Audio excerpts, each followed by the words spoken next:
Eu sou a luz do mundo. Quem me segue não andará em trevas, mas terá a luz da vida. Vós julgais segundo a carne. Eu a ninguém julgo. E se na verdade julgo, meu juízo é verdadeiro, porque não sou eu só, mas eu e o Pai que me enviou. Por isso vos disse que morrereis em vossos pecados, porque se não credes que eu sou, morrereis em vossos pecados. Quando levantardes o Filho do Homem, então conhecereis quem eu sou, e que nada faço por mim mesmo, mas isto falo como meu Pai me ensinou. Se vós permanecerdes na minha palavra, verdadeiramente sereis meus discípulos, e conhecereis a verdade, e a verdade vos libertará. Antes de qualquer coisa, precisamos entender que Deus nunca nos chamou para apenas existir no meio do mundo, tentando nos encaixar em tudo o que as pessoas consideram normal. Pelo contrário, desde o momento em que Cristo nos alcança, Ele começa uma transformação que muda nossos pensamentos, nossos desejos, nossas prioridades e a maneira como enxergamos a vida. O problema é que muitas vezes queremos fazer diferença sem sermos diferentes. Queremos influenciar o mundo enquanto copiamos seus valores, buscamos sua aprovação e temos medo de sermos vistos como estranhos. Em uma geração em que a verdade é relativizada, a santidade é ridicularizada e a fidelidade a Deus é tratada como exagero, permanecer firme pode parecer um caminho solitário. Nossas convicções são questionadas, nossos hábitos são chamados radicais e até dentro da igreja podemos encontrar pessoas que não entendem o desejo de levar Deus realmente a sério. Então surge a pergunta: como viver de forma diferente sem nos isolarmos das pessoas? Como impactar a vida e sem negociar a verdade do Evangelho? E acima de tudo, como descobrir o propósito que Deus preparou para nós, tanto dentro da igreja quanto nos ambientes onde estudamos, trabalhamos e convivemos diariamente? A resposta não está em tentar ser alguém extraordinário aos olhos das pessoas, mas em viver uma vida completamente rendida a Cristo, porque quando nossa identidade está nele, nossa diferença deixa de ser um esforço e passa a ser o resultado natural de uma vida transformada pelo Espírito Santo. O medo de desagradar o mundo tem levado muitos cristãos a viverem uma fé silenciosa, tímida e muitas vezes superficial. Em vez de se posicionarem pela verdade, preferem permanecer em silêncio para evitar críticas, perder amizades ou serem chamados de radicais. O problema é que quando nossa maior preocupação passa a ser a opinião das pessoas, Deus deixa de ser o primeiro lugar no nosso coração. O Evangelho nunca prometeu popularidade. Pelo contrário, Jesus deixou claro que seus seguidores enfrentariam oposições justamente por viverem de maneira diferente. Isso não significa que devemos ser arrogantes ou criar conflitos desnecessários, mas que podemos abrir mão da verdade apenas para sermos aceitos. Quem tenta agradar a todos acaba inevitavelmente comprometendo suas convicções e enfraquecendo seu testemunho. Muitas vezes esse medo aparece nas pequenas decisões do dia a dia. É quando deixamos de falar de Cristo porque temos vergonha da reação das pessoas, quando rimos de piadas que sabemos que não agradam a Deus apenas para permanecermos diferentes, quando escondemos nossas convicções para não sermos excluídos de um grupo, ou quando começamos a relativizar o pecado porque percebemos que defender a verdade pode custar nossa reputação. Aos poucos, sem perceber, deixamos de influenciar o ambiente e passamos a ser influenciados por ele. O desejo de pertencer se torna maior do que o desejo de obedecer, mas a pergunta que precisa ser feita é: quem realmente queremos agradar? As pessoas cujas opiniões mudam constantemente ou Deus cuja palavra permanece para sempre? A fidelidade ao Senhor muitas vezes exigirá coragem para permanecer firme, mesmo quando isso significar nadar contra a corrente.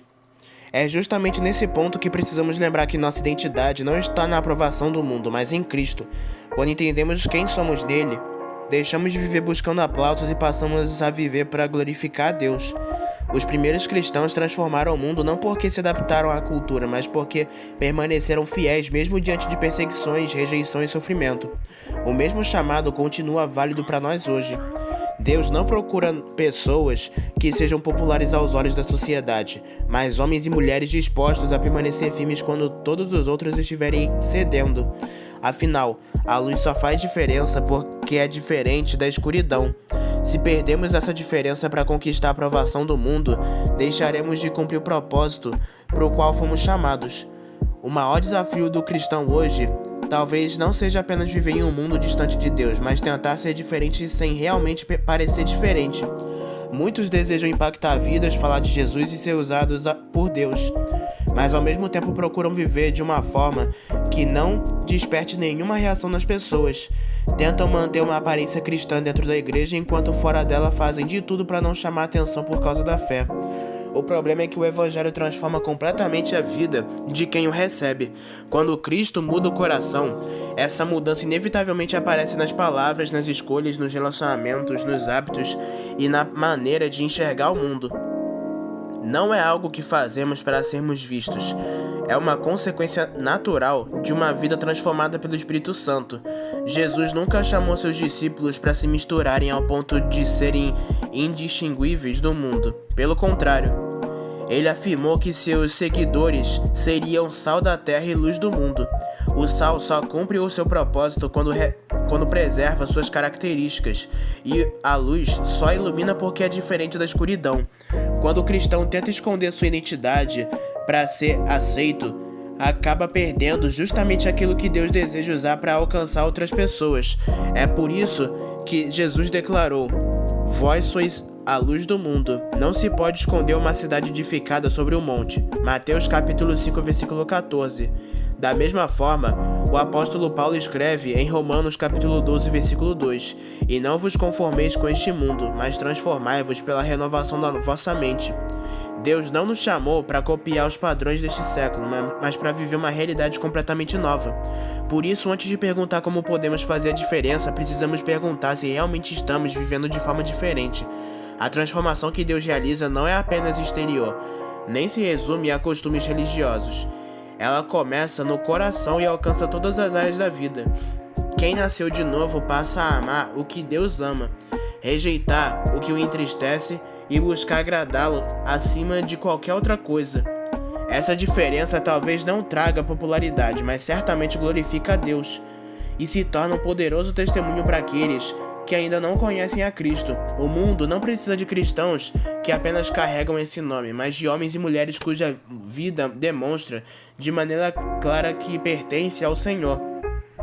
Viver de acordo com os princípios de Deus nunca foi fácil, e a Bíblia nunca escondeu essa realidade. Em todos os lugares somos pressionados a nos adaptar ao pensamento da maioria, na escola, no trabalho, na faculdade, nas redes sociais e às vezes até dentro da própria igreja.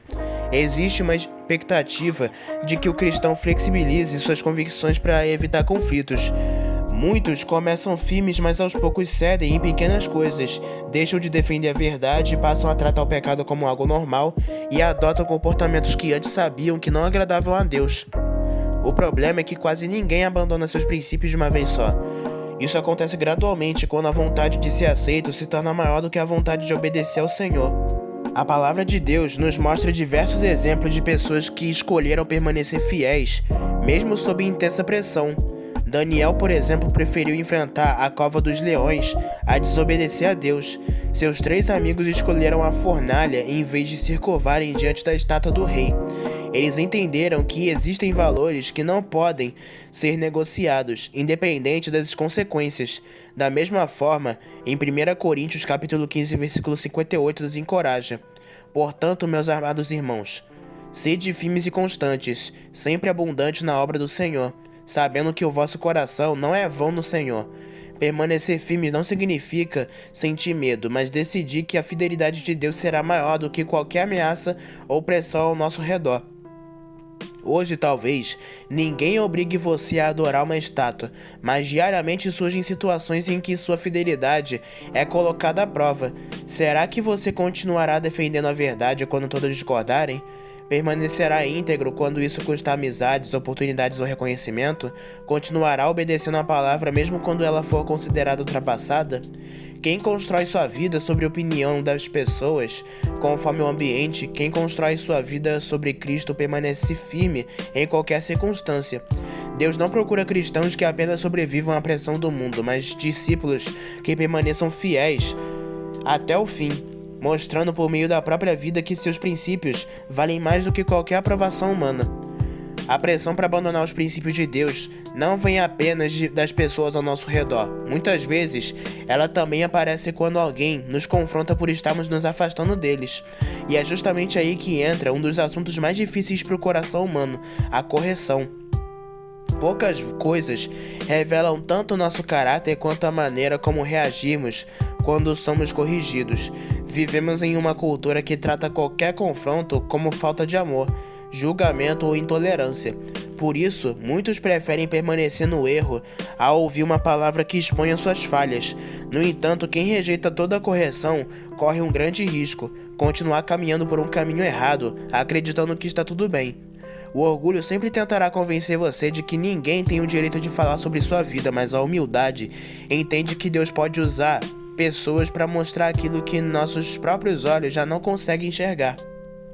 Infelizmente, muitos cristãos aceitam facilmente elogios, mas se revoltam quando recebem uma exortação. Querem ouvir mensagens que confortam, mas evitam qualquer palavra que confronte seu pecado ou sua negligência espiritual. Aos poucos passam a escolher apenas conselhos que confirmem aquilo que já desejam fazer, ignorando qualquer orientação que exija arrependimento ou mudança. Esse é um sinal perigoso porque um coração que não aceita correção dificilmente amadurece. Deus não está interessado apenas em nos consolar. Ele também deseja nos moldar. E esse processo muitas vezes envolve sermos confrontados, quebrantados e levados a reconhecer áreas da nossa vida que precisam ser transformadas. A dor de ser corrigido pode durar um momento, mas a dor permanece no erro. A dor que permanece no erro pode trazer consequências por toda a vida. Isso também nos leva a refletir sobre como encaramos aqueles que nos corrigem. É claro que nem toda crítica é justa, nem toda opinião deve ser seguida e toda correção precisa ser avaliada à palavra de Deus. Mas existe uma diferença entre rejeitar uma correção injusta e rejeitar qualquer correção porque ela fere o nosso ego.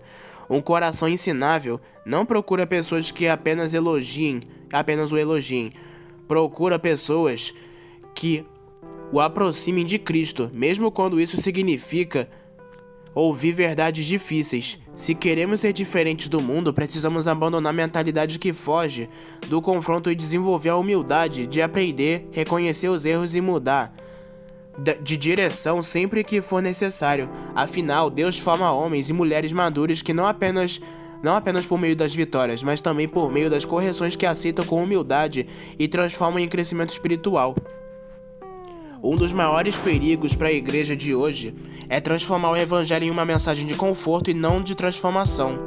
Muitas pessoas procuram Jesus apenas para aliviar a culpa, encontrar paz ou receber bênçãos, mas não desejam permitir que ele mude a maneira como vivem. Querem um evangelho que console, mas não confronte, que incentive, mas não corrija, que prometa o céu, mas não exija renúncia. No entanto, o verdadeiro evangelho não apenas cura as feridas do coração, mas também revela aquilo que precisamos morrer dentro de nós. Cristo não veio apenas para melhorar nossa vida, ele veio para nos dar uma nova vida. E essa nova vida exige arrependimento, obediência e uma transformação contínua. Quando começamos a buscar apenas mensagens que nos fazem sentir bem, corremos risco de criar um cristianismo moldado aos nossos desejos. Passamos a evitar qualquer ensino que fale sobre pecado, santidade, disciplina espiritual, negação de si mesmo ou obediência. Aos poucos, a Bíblia deixa de ser um espelho que revela a nossa verdadeira condição e passa a ser usada apenas para confirmar aquilo que já queremos ouvir. Em vez de perguntarmos o que Deus quer mudar em mim, começamos apenas a perguntar o que Deus pode fazer por mim. Essa mudança de foco enfraquece nossa caminhada espiritual, porque uma fé que nunca é confrontada dificilmente será amadurecida. O evangelho verdadeiro sempre confrontará alguma área da nossa vida. Ele confronta nosso orgulho, nossa vaidade, egoísmo, falta de perdão, nossos desejos pecaminosos e tudo aquilo que ocupa o lugar que pertence a Deus. Isso pode ser desconfortável, porque ninguém gosta de reconhecer os próprios erros, porém é justamente esse confronto que produz arrependimento, e é o arrependimento que abre caminho para a transformação. Deus não nos confronta para nos humilhar ou nos afastar dele. Ele nos confronta porque nos ama demais para nos deixar da mesma forma. Toda vez que a palavra expõe uma área da nossa vida, ela também nos convida a experimentar a graça que restaura e transforma. Por isso, precisamos perguntar sinceramente ao nosso coração que tipo de evangelho temos buscado. Um evangelho que apenas nos tranquiliza enquanto permanecemos os mesmos, ou um evangelho que nos leva a morrer para o pecado e viver para Cristo? A verdadeira graça nunca é uma desculpa para continuarmos vivendo da mesma maneira.